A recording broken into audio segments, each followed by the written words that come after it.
Hello, welcome back. It's Tuesday with our Journey with Jesus in our Holy Week devotional. And Tuesday is a big day. As a matter of fact, I want you to take time today and read through the verses of Matthew, Mark, Luke, and John that talk about today in the Holy Week journey with Jesus. As I said before, Tuesday is a big day. The Bible alludes to the fact that Jesus probably has two different times that he's talking. One is in Jerusalem, and it's there that the crowds continue to gather. It's also there that the Pharisees, the religious leaders, have come up to him. They know that people are starting to chant and talk about that this could be the long-awaited Messiah. So the Pharisees come to Jesus and they try to trap him. They begin to ask him about paying taxes to Caesar.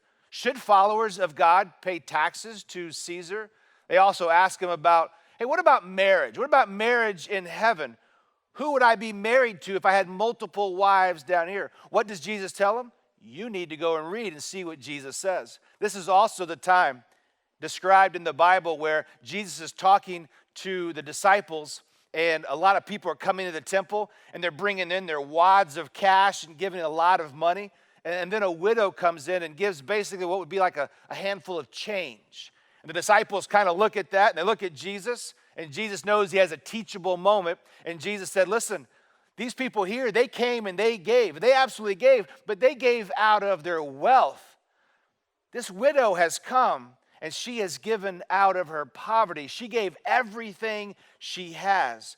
She gave everything that she knew she wanted to give. And so it's all during this time that these different stories are happening. As a matter of fact, Matthew records that this is where Jesus kind of gets in the faces of the Pharisees. Many times we think Jesus is not someone who is going to be confrontational, but the Pharisees are giving him all these difficult, which they think are difficult questions.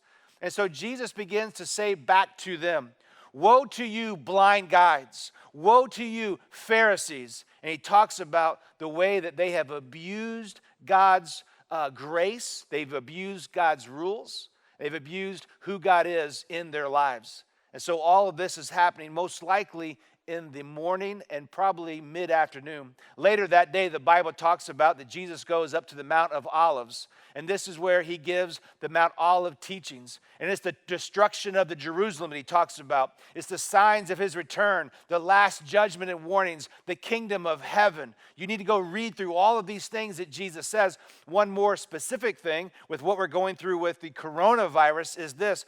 Jesus says, at the end times, no one knows.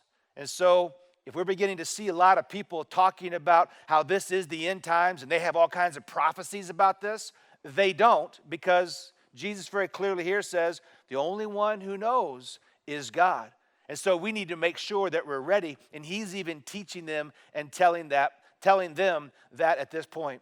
This is later in the afternoon, and as Tuesday comes to a close, all of a sudden we read about that Judas is now sure. He is sure that he wants to turn against Jesus. And so Judas conspires against Jesus with the chief priest, begins talking with them. How much money will you give me if I turn Jesus over to you? Tuesday is a huge day.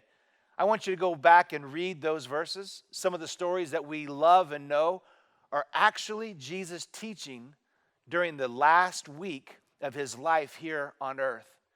Tuesday's a big day. Spend some time reading through. It's a lot of chapters. Spend some time reading through and ask God to give you the grace and the confidence to not only understand what's happening then, but how should it prepare you for Easter? How should it prepare you for the rest of this week? I look forward to seeing you tomorrow.